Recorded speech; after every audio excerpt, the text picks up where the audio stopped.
Emory university ਦੇ campus CDC ਦਾ ਜਿਹੜਾ headquarter ਆ, ਉਸ ਦੇ ਨਜ਼ਦੀਕ ਇੱਕ ਸ਼ੂਟਿੰਗ ਦੀ ਘਟਨਾ ਵਾਪਰੀ ਹੈਗੀ ਆ।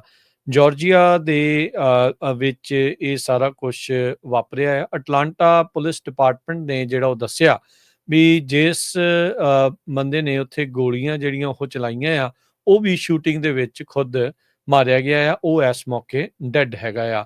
ਇੱਕ ਪੁਲਿਸ ਅਫਸਰ ਦੇ ਵੀ ਗੋਲੀ ਲੱਗੀ ਆ, ਜੋ ਕਿ ਕ੍ਰਿਟੀਕਲੀ ਇੰਜਰਡ ਆ। ਕਾਫੀ ਜ਼ਿਆਦਾ ਗੰਭੀਰ ਸੱਟਾਂ ਜਿਹੜੀਆਂ ਆ ਉਸ ਨੂੰ ਲੱਗੀਆਂ ਆ। ਐਕਟਿਵ ਸ਼ੂਟਰ ਕਹਿੰਦੇ ਵੀ ਉਸਨੇ ਸੀਡੀਸੀ ਦੇ ਨਜ਼ਦੀਕ ਤੇ ਐਮਰੀ ਯੂਨੀਵਰਸਿਟੀ ਦੇ ਕੈਂਪਸ ਦੇ ਨਜ਼ਦੀਕ ਅੱਜ ਉੱਥੇ ਦੇ ਲੋਕਲ ਸਮੇਂ ਦੇ ਮੁਤਾਬਕ ਬਾਅਦ ਦੁਪਹਿਰ ਨੂੰ ਇਸ ਗੋਲੀकांड ਨੂੰ ਜਿਹੜਾ ਉਹ ਅੰਜਾਮ ਜਿਹੜਾ ਉਹ ਦਿੱਤਾ ਆ। ਅਟਲਾਂਟਾ ਪੁਲਿਸ ਦੇ ਜਿਹੜੇ ਚੀਫ ਡੈਰਿਨ ਸ਼ਾਇਰਬੌਮ, ਉਹਨਾਂ ਨੇ ਪ੍ਰੈਸ ਕਾਨਫਰੰਸ ਦੇ ਦੌਰਾਨ ਇਹ ਜਾਣਕਾਰੀ ਜਿਹੜੀ ਉਹ ਦਿੱਤੀ ਵੀ ਮਲਟੀਪਲ ਸ਼ਾਟਸ ਜਿਹੜੀਆਂ ਰਾਉਂਡਸ ਆ, ਉਹ ਗੋਲੀਆਂ ਦੇ ਸੀਡੀਸੀ ਬਿਲਡਿੰਗ ਦੇ ਵੀ ਜਿਹੜੀਆਂ ਉਹ ਲੱਗੀਆਂ, ਜਿਨ੍ਹਾਂ ਵਿੱਚ ਕਈ ਜਿਹੜੀਆਂ ਵਿੰਡੋਜ਼ ਆ ਉਹ ਵੀ ਟੁੱਟੀਆਂ ਆ। ਇਹ ਵੀ ਦੱਸਦੇ ਜਾਈਏ ਵੀ 92 ਜਿਹੜੇ ਬੱਚੇ ਡੇ ਕੇਅਰ ਸੈਂਟਰ ਦੇ ਜਿਹੜੇ ਸੀਡੀਸੀ ਦੇ ਕੈਂਪਸ ਦੇ ਵਿੱਚ ਉਸ ਮੌਕੇ ਮੌਜੂਦ ਸੀਗੇ, ਤੇ ਇਹ ਦੱਸਿਆ ਗਿਆ ਵੀ ਸਾਰੇ ਸੁਰੱਖਿਅਤ ਹੈਗੇ ਨੇ। ਉੱਥੋਂ ਦੇ ਲੋਕਲ ਸਮੇਂ ਦੇ ਮੁਤਾਬਕ 4:50 ਦੇ ਉੱਤੇ ਇਹ ਵਾਪਰੀ ਆ।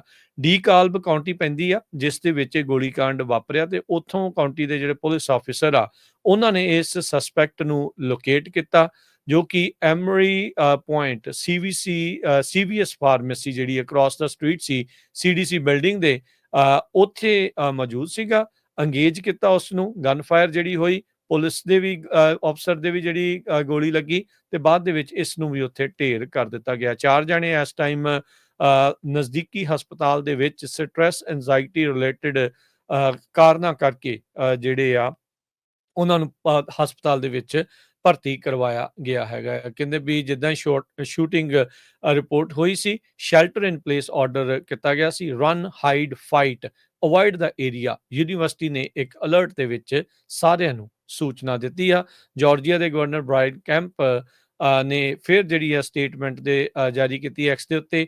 ਫਸਟ ਰਿਸਪੌਂਡਰਸ ਦਾ ਧੰਨਵਾਦ ਕੀਤਾ, ਤੇ ਉਹਨਾਂ ਨੇ ਕਿਹਾ ਵੀ ਜਿਹੜਾ ਸ਼ੂਟਰ ਆ ਉਸ ਨੂੰ ਜਿਸ ਨੂੰ ਸਬਡਿਊ ਕਰ ਲਿਆ ਗਿਆ ਆ, ਤੇ ਕਈ ਜਾਨਾਂ ਜਿਹੜੀਆਂ ਬਚਾਈਆਂ ਗਈਆਂ। ਥੋੜੇ ਦਿਨ ਪਹਿਲਾਂ ਹਰਜੋਤ ਸਿੰਘ ਜੀ, ਜਾਰਜੀਆ ਦੇ ਵਿੱਚ ਹੀ ਇੱਕ ਮਿਲਟਰੀ ਇੰਸਟਾਲੇਸ਼ਨ ਦੇ ਉੱਤੇ, ਫੌਜੀ ਟਿਕਾਣੇ ਦੇ ਉੱਤੇ, ਇੱਕ ਫੌਜੀ ਨੇ ਹੀ ਆਪਣੇ ਸਾਥੀ ਫੌਜੀ ਦੇ ਉੱਤੇ ਗੋਲੀकांड ਨੂੰ ਜਿਹੜਾ ਉਹ ਅੰਜਾਮ ਦਿੱਤਾ ਸੀ। ਇਸ ਮੌਕੇ ਉੱਥੇ ਦੀ FBI ਤੇ Georgia the bureau of investigation ਇਸ ਦੀ ਜਾਂਚ ਲੋਕਲ ਲਾਅ ਇਨਫੋਰਸਮੈਂਟ ਨਾਲ ਮਿਲ ਕੇ ਕਰ ਰਹੀ ਆ।